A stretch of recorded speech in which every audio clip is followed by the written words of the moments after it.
جان. الحمد لله وكفى وسلام على عباده الذين اصطفى لا سيما على سيد الرسل وخاتم الأنبياء وعلى آله وصحبه ومن بهديه مهتدى.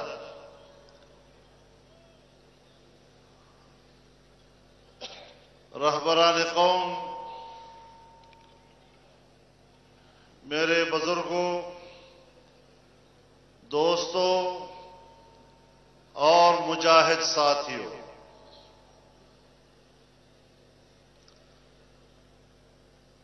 آپ حضرات نے اس میدان میں اور اس میدان میں آنے سے پہلے دوران سفر جس نظم و ضبط کا مظاہرہ کیا ہے، جس امن و آشتی کا مظاہرہ کیا ہے، آئین اور قانون کی جو پاسداری کی ہے، ساری دنیا آج آپ کو خراج تحسین پیش کرتی ہے. مغربی دنیا، یہاں تک کہ امریکہ کے ذرائع ابلاغ آپ کو سراہ رہے ہیں اور 18 سال پہلے 9/11 کے واقعے کے بعد مذہب اور مذہبی طبقے کی جو بھیانک تصویر دنیا کے سامنے پیش کی گئی تھی، آج آپ کے اس آزادی مارچ نے 18 سالوں کے غلط پروپیگنڈوں، منفی تاثرات کا خاتمہ کر دیا ہے اور دنیا نے تسلیم کر لیا ہے کہ یہ پرامن بھی ہیں، منظم بھی ہیں اور انسانیت کے قدردان بھی ہیں. یہ خواتین کو وہ احترام دینا جانتے ہیں جو ڈی چوک کے رنگ رلیاں منانے والے نہیں جانتے. مغربی ذہنیت کے حامل جاہلانہ رجحانات رکھنے والے لوگ وہ انسانیت کی قدر کیا جانیں. الحمدللہ آج آپ نے ثابت کر دیا ہے کہ ہزار آپ مذہبی لوگ ہوں لیکن انسانیت آپ سے مطمئن ہے. کوئی شہری آپ سے پریشان نہیں ہوا، نہ راستے میں کوئی پریشان ہوا، نہ یہاں اسلام آباد میں کوئی پریشان ہے. سوچتا یہ ہوں کہ پورے ملک سے پولیس منگوائی گئی ہے، کنٹینر منگوائے گئے ہیں، چوراہوں پہ کھڑے ہیں، راستے روکے ہوئے ہیں اور پتہ نہیں ان پر کتنے کروڑ روپے خرچ ہو رہے ہیں پاکستان کے خزانے کے. کوئی تو اس کا احتساب لے کہ یہ پرامن اجتماع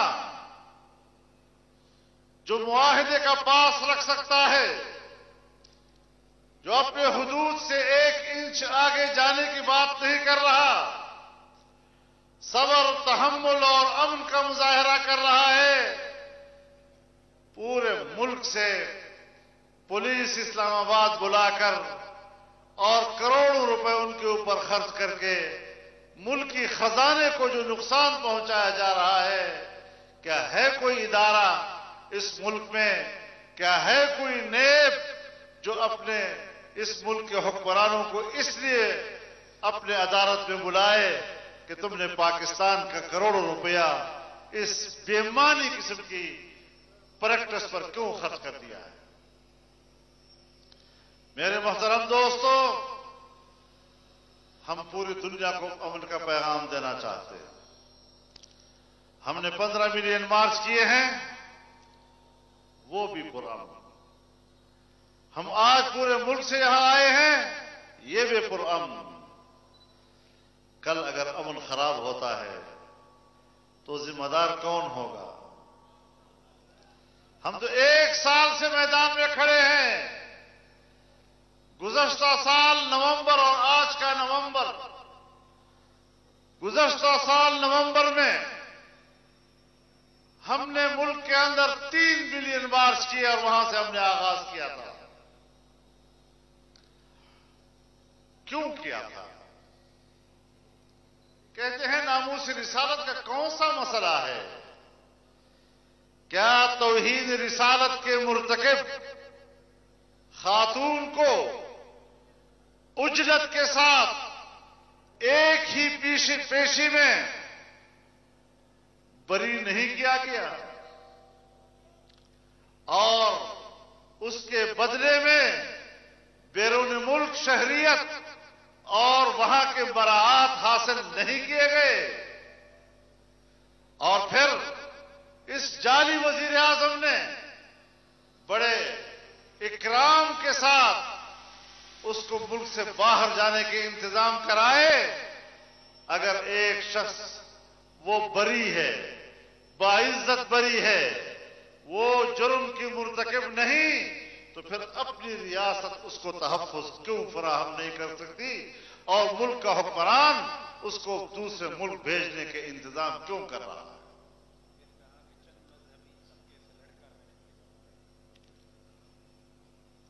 تو اس قسم کے مفروضوں کے بنیاد پر ساری زندگی اس ملک میں ہم نے یہی دیکھا کہ ایک خوف کا مفروضہ قائم کر کے اس قوم کو بلیک میل کیا گیا ہے۔ کیا قادیانی فرقے کے سربراہ کے پاس الیکشنوں سے پہلے تحریک انصاف کا وفد نہیں گیا اور ان سے مدد طلب نہیں کی تھی؟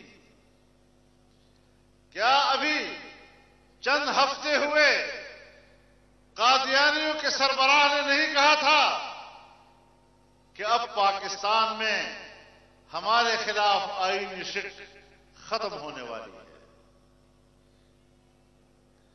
اب جب لوگ میدان میں نکل آئے، آپ جیسے سرفروش میدان میں نکل آئے اور ان کی بولتی بند کر دی، ان کو اپنے ناپاک عزائم میں پیچھے دھکیل دیا، اب کہتے ہیں کوئی مسئلہ ہی نہیں تھا۔ جس طرح چور چوری کرتے پکڑا جائے، کہتے میں تو کچھ بھی نہیں کر رہا تھا۔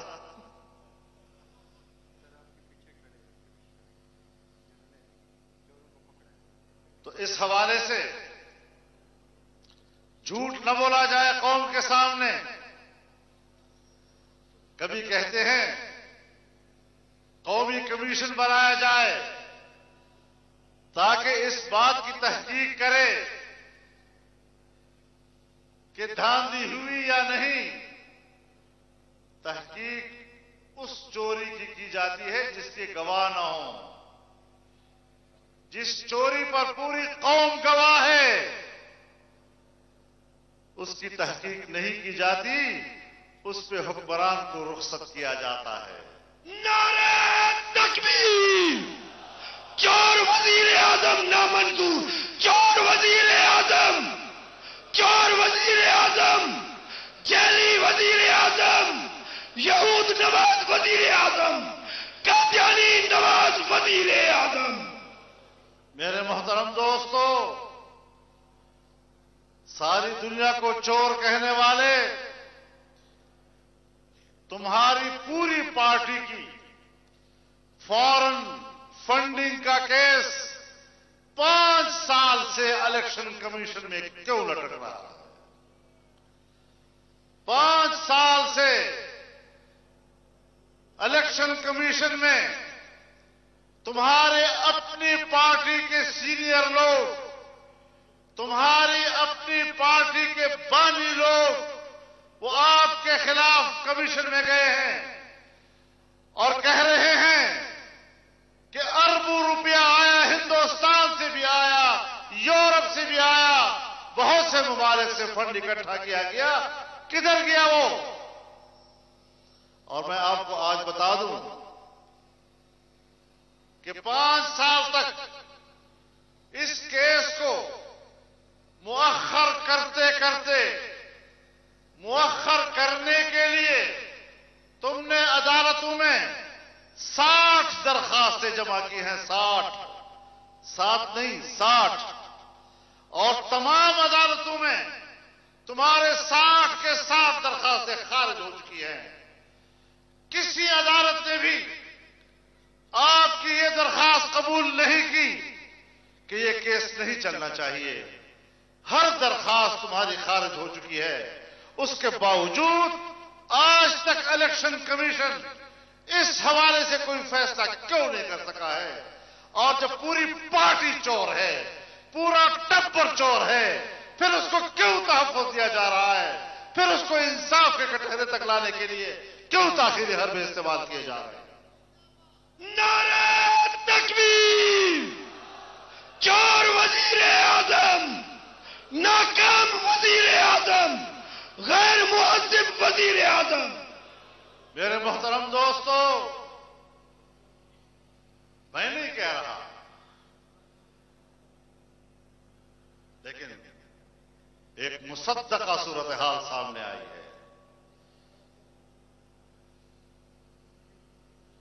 کہ ریجیکٹڈ وزیر اعظم کی ہمشیرہ، اس نے دبئی میں 60 سرمایہ بینکوں میں کیسے پیدا کیا ہے؟ کہاں سے وہ پیسہ آیا؟ اور تم نے ایمنسٹی کے ذریعے اپنی بہن کے 60 ارب ڈالر کے غبن کو چھپانے کی کوشش کی ہے۔ یہ ہے این آر او جو تم نے اپنی بہن کو دیا ہے، اور جس کے لیے آپ سیاستدانوں سے کہتے ہیں ہم آپ کو این آر او نہیں دیں گے۔ اس لیے آج اس پوری قوم کے سامنے کھڑے ہو کر یہ کہنے کا حق مجھے پہنچتا ہے، تمہیں نہیں، کہ میں آپ سے کہوں کہ اب آپ کو کوئی این آر او نہیں ملے گا۔ نعرہ تکبیر! سلیکٹڈ وزیر اعظم، ریجیکٹڈ وزیر اعظم! میرے محترم دوستو، اس لیے میں کہتا ہوں کہ وہ کون سی قوت ہے کہ جس نے دھاندلی کے ذریعے اس کو اقتدار کی کرسی تک پہنچایا؟ وہ کون سی لابی ہے جس نے پاکستان کے نوجوان کو گمراہ کیا، پاکستان کے ہماری ماؤں بہنوں کو گمراہ کیا، اور اس نااہل سے قوم کی امیدیں وابستہ کرائیں؟ بلا وجہ یہ لوگ یہاں نہیں بیٹھے ہوئے۔ اور میں افواج پاکستان کے ترجمان آئی ایس پی آر کے اس بیان کا خیر مقدم کرتا ہوں، جس میں انہوں نے بڑی تسلی قوم کو دے دی ہے کہ فوج غیر جانبدار ادارہ ہے اور وہ غیر جانبدار رہنا چاہتا ہے۔ اللہ استقامت نصیب فرمائے۔ افواج پاکستان کے لیے اتنا ہجوم کے ساتھ آمین شاید انہوں نے آج تک کبھی پہلے نہیں سنا ہوگا۔ نعرہ تکبیر! پاکستان! پاکستان! پاک فوج! پاک فوج! اسلام! وہ دن بھی آپ کو یاد ہوگا جب ہمارے جوانوں نے ہندوستان کا طیارہ گرایا اور ان کے پائلٹ کو پکڑا، ہمارے کارکنوں نے پورے ملک کے چوکوں پر کھڑے ہو کر افواج پاکستان کو خراج تحسین پیش کیا تھا، انہیں شاباش پیش کی تھی۔ یہ آج بھی وہی لوگ ہیں، آج بھی وہی لوگ ہیں، لیکن گلہ اپنوں سے ہوتا ہے، پرائم سے نہیں ہوا کرتا۔ گلہ شکوہ اپنائیت کی علامت ہوتی ہے، دشمنی کی علامت نہیں ہوا کرتی۔ تو اپنے ملک کے اندر بات کرنا، اپنوں سے اپنائیت کے جذبے سے بات کرنا، اور اس جذبے کے ساتھ کہ ہم قومی اداروں کو سیاست میں نہیں گھسیٹنا چاہتے۔ آپ نے کہہ دیا ہم غیر جانبدار، ہم خیر مقدم کرتے ہیں آپ کی اس بات کو، جھگڑا ہی ختم ہو جاتا ہے۔ لیکن میرے محترم دوستو، ہمیں اپنی امانت واپس لوٹاؤ۔ ووٹ قوم کی امانت ہے، اور اس اجتماع کو حقارت کی نظر سے مت دیکھو، اس کو سنجیدہ لو۔ ہم وہ لوگ ہیں جب ساری دنیا مذہبی طبقے کو اشتعال دلا رہی تھی اور مذہبی دنیا کا نوجوان اسلحہ اٹھا رہا تھا، ہم نے اس کے کاندھے سے اسلحہ اتارا ہے، ہم نے اس کے ہاتھ میں ووٹ کی پرچی پکڑوائی ہے، ہم نے شدت کے راستے کی بجائے ان کو اعتدال کا راستہ بتایا، آئین کا راستہ بتایا، اور میں شکر گزار ہوں اس پورے ملک کے مذہبی طبقے کا کہ جس نے ملک کے ساتھ کھڑے ہونے کا فیصلہ کیا، جس نے آئین کے ساتھ کھڑے ہونے کا فیصلہ کیا، جس نے افواج پاکستان کے شانہ بشانہ پاکستان کی بقا کی جنگ لڑنے کے لیے ان کے ساتھ مل کر لڑنے کا عزم ظاہر کیا ہے۔ ووٹ کو عزت دو، ووٹ کو، ووٹ کو، آئین کو، آئین کو۔ اس طرح کے وفادار آپ کو نہیں ملیں گے، یہ بڑے کمیٹڈ لوگ ہیں، یہ پاکستان کا کریم ہے، کریم 22 کروڑ عوام کے اندر سے یہ کریم آیا ہے، اس میں تمام سیاسی جماعتیں، ان کے کارکن، پاکستان کی تمام تنظیموں کے لوگ یہاں موجود ہیں، اور کتنی تنظیمیں ہیں جو اپنا شکایت ہم تک پہنچاتے ہیں کہ ہم یہاں اس جلسے میں ان کی ترجمانی کر سکیں۔ لہذا پاکستان کی ان شہریوں کو قدر کی نگاہ سے دیکھو، ان کے مطالبے کو تسلیم کرو اور ان کو اپنا حق دو۔ کوئی مذاکرات کی ضرورت نہیں ہے، کوئی ہمارے پاس آنے کی ضرورت نہیں ہے، بےمانی آنیاں جانیاں نہیں ہونی چاہیے۔ آؤ تو استعفیٰ ساتھ لے کر آؤ اور اقتدار کے عوام کو چھوڑنے کا اعلان کر کے آؤ۔ آپ ہمارے بھائی ہیں، آپ ہمارے پاکستانی شہری۔ استعفیٰ دو، عمران خان، عمران خان، عمران خان، جیلی خان، جیلی خان، چور خان۔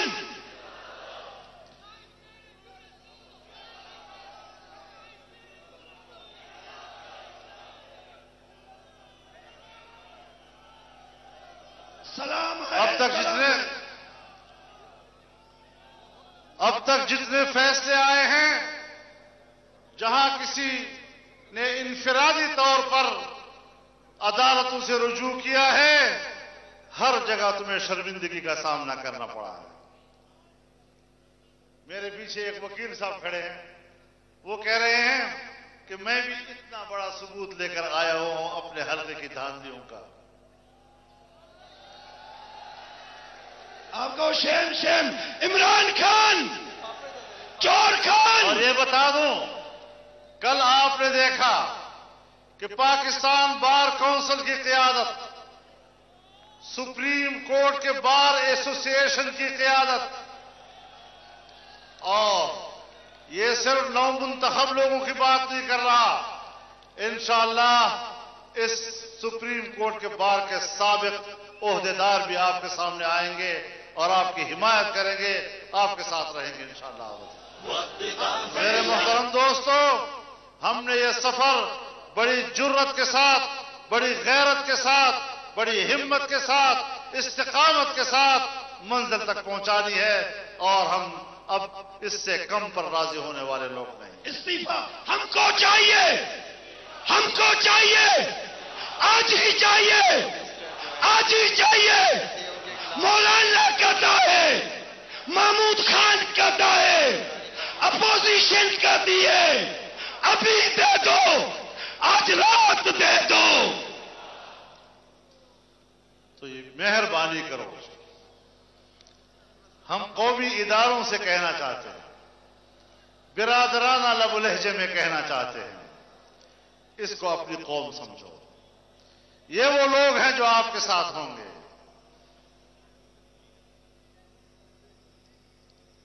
جن کے منہ میں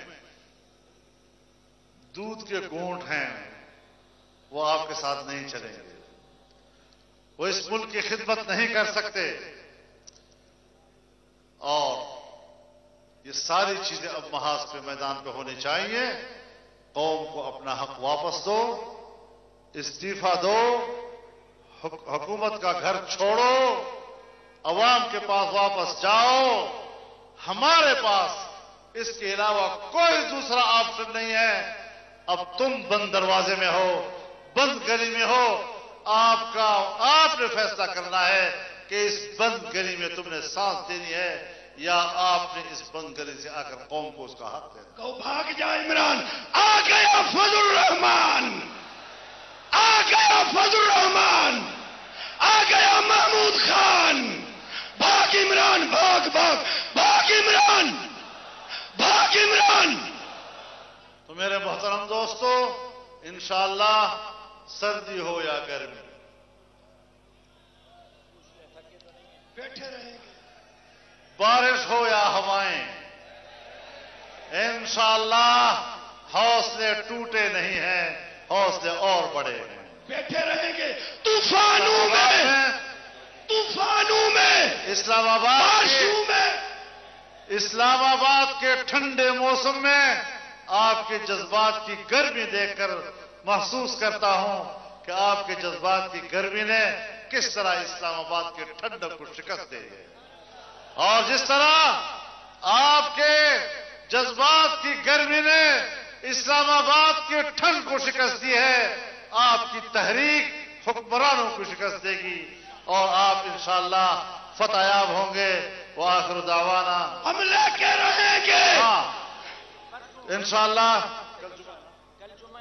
کل جمعے کا نماز یہاں پر اجتماعی طور پر ہوگی، اور یہاں پھر بھی اسی طرح کا اجتماع ہوگا، پورا ملک اور پوری قوم یہاں جمعے میں ہوگی، اور پرسوں سیرت کانفرنس ہوگی 12 ربیع الاول۔ ہم یہاں انشاءاللہ اس میدان میں میلاد کانفرنس کی صورت میں منائیں گے، 11 کی شام 12 کی رات، یعنی ہفتے کا دن ہوگا اور اتوار کی رات ہوگی۔